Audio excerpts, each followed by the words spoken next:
कृतज्ञता का नज़रिया अपनाएं। कृतज्ञता जीवन का वह सुनहरा अनुभव है जो हमारा ध्यान उन चीज़ों पर केंद्रित रखता है जो हमारे पास है, बजाय उन चीज़ों के जो हमारे पास नहीं है। कृतज्ञता किसी के प्रति आभार प्रकट करने को कहते हैं जिसने किसी न किसी रूप में हमारी मदद की है। यह वह गुण है जो हमें किसी की दयालुता को याद कराता है। एक कृतज्ञ इंसान ही जीवन की सुंदरता का आनंद ले सकता है। वह इंसान बुद्धिमान है जो उन चीज़ों के लिए दुखी नहीं होता है जो उसके पास नहीं है, बल्कि उन चीज़ों का आनंद मनाता है जो उसके पास है। कृतज्ञता जीवन की गुणवत्ता में सुधार करता है। हमें सबसे पहले भगवान का शुक्रगुजार होना चाहिए जिसने हमें इतना खूबसूरत जीवन उपहार में दिया।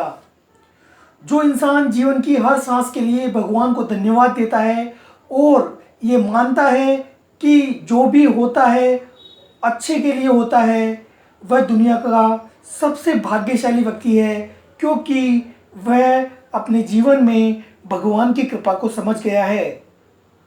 भगवान ने हमें जीवन की प्रत्येक आवश्यक वस्तुएं प्रदान की है। प्रतिदिन सुबह जब हम उठते हैं तो उनकी कृपा से ही हम एक और नया दिन जीने के लिए हमें मिलता है। यद्यपि हम में से अधिकतर लोग ईश्वर की प्रति कृतज्ञ नहीं होते हैं। हम उन चीज़ों के लिए दुखी होते रहते हैं जो दूसरों के पास है लेकिन हमारे पास नहीं है, बजाय उन चीज़ों के कृतज्ञ होने के लिए जो हमारे पास है। हमें केवल जीवन की परेशानियां ही दिखती है। बहुत सी अनमोल चीज़ें जो हमारे पास है उन चीज़ों की ओर हमारा ध्यान ही नहीं जाता है। एक कॉलेज के प्रोफेसर ने अपने छात्रों से कहा कि आज मैं आपका एक अनोखा टेस्ट लेने जा रहा हूँ। छात्र उत्सुकता से टेस्ट के शुरू होने का इंतजार करने लगे। प्रोफेसर ने सभी छात्रों को एक सफ़ेद पन्ना दिया जिसके नीचे की तरफ उसने एक काला डॉट बना दिया था। प्रोफेसर ने छात्रों से कहा, मैं चाहता हूं कि आप इस पन्ने पर वो लिखें जो आपको दिखाई देता है। सभी छात्र अचंभे में पड़ गए।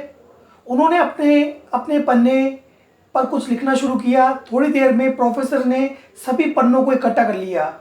छात्रों ने जो भी अपने अपने पन्नों पर लिखा था, प्रोफेसर ने उसे जोर जोर से पढ़ना शुरू कर दिया। सभी छात्रों का एक ही जवाब था, मुझे इस सफ़ेद पन्ने पे काला डॉट दिखाई देता है। प्रोफेसर ने छात्रों को समझाया कि किसी भी छात्र ने ये नहीं लिखा था कि मुझे सफ़ेद पन्ना दिखाई देता है। आप सभी छात्रों ने सफ़ेद पन्ने पर बने काला डॉट पर ही अपना ध्यान केंद्रित किया। भगवान ने इस सफ़ेद पन्ने की तरह हमें एक खूबसूरत जीवन दिया है। जीवन में हमारा ध्यान केवल इन्हीं बातों पर केंद्रित रहता है कि हमारे पास पैसे नहीं है, हमारे पास अच्छा मकान नहीं है, हमारा स्वास्थ्य अच्छा नहीं है, हमारे लोगों के साथ रिश्ते अच्छे नहीं हैं। जीवन में चाहे हमारे हालात कितने भी खराब क्यों ना हो, हमारे पास फिर भी ऐसी कई अनमोल चीज़ें हो सकती है जिसके लिए हम भगवान के आभारी हो सकते हैं। जीवन में अपनी नियामतों के पर ध्यान केंद्रित करें, बजाय उन चीज़ों के लिए शिकायत करने के लिए जो आपके पास नहीं है। जब कृतज्ञता शुरू होती है तो जीवन में संघर्ष समाप्त हो जाता है। ये जानना बहुत दिलचस्प है कि आसमान में बादल कैसे बनते हैं। सूरज की धूप जमीन के पानी पर पड़ती है और यह अदृश्य वाष्प उत्पन्न करती है। ये वाष्प घने होते हैं, ये आकाश में ऊपर की ओर उठते हैं और बादल बनाते हैं। जब काफ़ी वाष्प ऊपर चले जाते हैं, पानी इतना भारी हो जाता है कि अब बादल इन्हें अब थामे नहीं रह सकते हैं। उसी समय बारिश शुरू हो जाती है और बादल वाष्प के घनत्व से इतने बढ़ जाते हैं कि वे खुल जाते हैं और बारिश बरसाने लगते हैं। समझने वाली बात यह है कि पानी आकाश में शुरू नहीं हुआ था, ये शुरू हुआ था ज़मीन पर। वाष्प की मात्रा जो ज़मीन से ऊपर गई वो तय करती है कि नीचे कितनी बारिश बरसेगी। यही सिद्धांत हमारे जीवन पर लागू होता है। जिस तरीके से हम अपने जीवन में बारिश उत्पन्न कर सकते हैं और अपने जीवन के सूखे का अंत कर सकते हैं, वो है अपनी कृतज्ञता द्वारा। जब हम परमेश्वर के प्रति कृतज्ञ होते हैं उन चीज़ों के लिए जो हमारे पास है, हमारी कृतज्ञता ही वह दृश्य वाष्प है जो ऊपर जाते हैं और बादल बनाते हैं। जब हमारे बादल इतने भर जाते हैं परमेश्वर के प्रति कृतज्ञता से, तो वे इसे और थामे नहीं रह सकते। उसी समय हमारे जीवन में आशीषों की बारिश होना शुरू हो जाती है। जब कृतज्ञता ऊपर जाती है तो आशीषें नीचे आती है। कृतज्ञता नहीं तो वर्षा नहीं, सीमित कृतज्ञता सीमित वर्षा।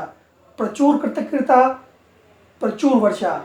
शिकायत करने वाला रहे वहीं का वहीं, कृतज्ञ रहने वाला पहुँचे कहीं का कहीं।